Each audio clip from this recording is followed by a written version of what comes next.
Hello guys, welcome back to my channel Accountancy. Here today I'll discuss the topic of your ratio analysis. Here the ratios we are going to discuss is about return on investment and net asset turnover ratio. For the return on investment, the formula goes like to calculate return on investment in the business. When we make investment, there would be the return that is termed as profit on investment. That ratio becomes return on investment. Now, for the investment word, when we say ki what is investment in the business, we are talking about our long term investment in the business, or that is your investment which is not convertible into the cash within an year, right? And return would also be meant over here whatever profits are generated from the business before making any payment of tax, interest, dividend, etc. So, first of all, talking about the investment, let's see this concept in detail. What is investment? We are terming over here that is the capital employed in the business. For the capital employed calculation in the business, this particular situation is here. I'm taking a balance sheet. Here is a balance sheet which I am taking in the T form. You know very well the company's balance sheet is not in a T form, but I am taking it in the T form to get you understand the topic of the capital employed. For the capital employed calculation, I have told you capital employed means the long term investment in the business, the investment which are made for more than 1 year in the business. That long term, when the funds are invested in the business, they are invested by the shareholders in the business and the non current liability, right? The debentures, bank loan, etc. So shareholder fund includes your equity share capital, preference share capital, and yours reserves and surplus, right? Mainly we include these three things in your shareholder funds. NCL would be your debentures. Major holding we are talking about, that would be debentures or the bank loan. So this is the total capital employed in the business which we consider from your liability side, that is shareholder fund plus NCL. Now, what if I am not provided about our liability side and given the other three things rather than giving me these two things here? So then how capital employed will be calculated then? Then capital employed will be is equals to non-current assets plus current assets minus would be your CL here, because when we started from our liability side, rather than taking the total of liability side, we took only two types of our liabilities over here, that is shareholder fund and NCL, and we neglected CL. We will not include CL. So if we are not including CL here, and if we start from our asset side approach to calculate capital employed, then formula would be NCA plus CA minus CL. So we got to learn the two formula for the calculation of capital employed. One is the shareholder fund plus NCL, or it could also be written as NCA plus CA minus CL, or CA minus CL is also is equals to working capital. So we can make use of that formula also. So now coming back to our question, that when we are saying that we have to include in our capital employed calculation shareholder fund and NCL, what I was given in the question, I was given in the question for NCL two things, that were your debentures and bank loan, right?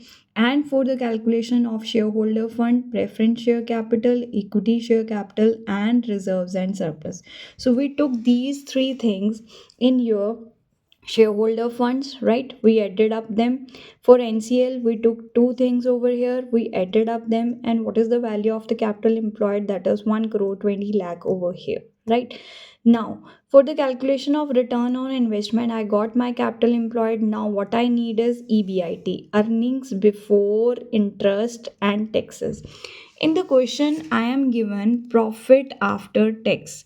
So profit is given after the deduction of the tax, so I need to make these profits before tax. To make the profits before tax, if in the question it's given there is tax rate of 40%, that means if 100 is the income and tax is 40, then what is the profit after tax? That is 60, right? So for profit after tax in the question, I'm given a value of 6 lakh. Now I need profit before tax for the actual value, right? So what we gonna do over here, we will multiply, cross multiply here, 60 into question mark and 6 lakh into 100. And so what would be the value here for the profit before tax? That is 6 lakh into 100 upon 60. The value of profit before tax is 10 lakh. But for the formula of your return on investment, the return is meant over here, that is earnings before interest and taxes. Now we made earning before tax, we have calculated earning before tax, that is 10 lakh. I need to add in this interest also. For the calculation of interest, I am given two types of debts, one is debenture, second is bank loan, and their rate of interest given to us. We will calculate the interest over here. Interest on debentures is 20 lakhs, 15%, right, given in the question. And the bank loan is, this rate shows the interest rate, right? So and the bank loan here, it is 20 lakhs, 10%. So what is the value of the total interest on debentures and bank loan? That is 5 lakh rupees. So what would be the value of earning before interest and tax? That is this 10 lakh rupees plus this 5 lakh rupees. Total value is 15 lakh. So return on investment formula goes EBIT upon capital employed into 100. That becomes 15 lakh upon 1 crore 20 lakh into 100. This is 12.5% here. This is how return on investment is calculated. Now, for the second part of the question, they are asking in this case, that is net asset turnover ratio. Now, what is net asset? Net asset is also your same capital employed. Okay, what is net asset? That is capital employed. For capital employed, if we start from the approach of your asset side, it would be NCA plus CA minus CL. And turnover means net sales. Now, in the question, we have calculated net assets, that is our capital employed value is there, we have already calculated. For turnover, I am given sales and sales return.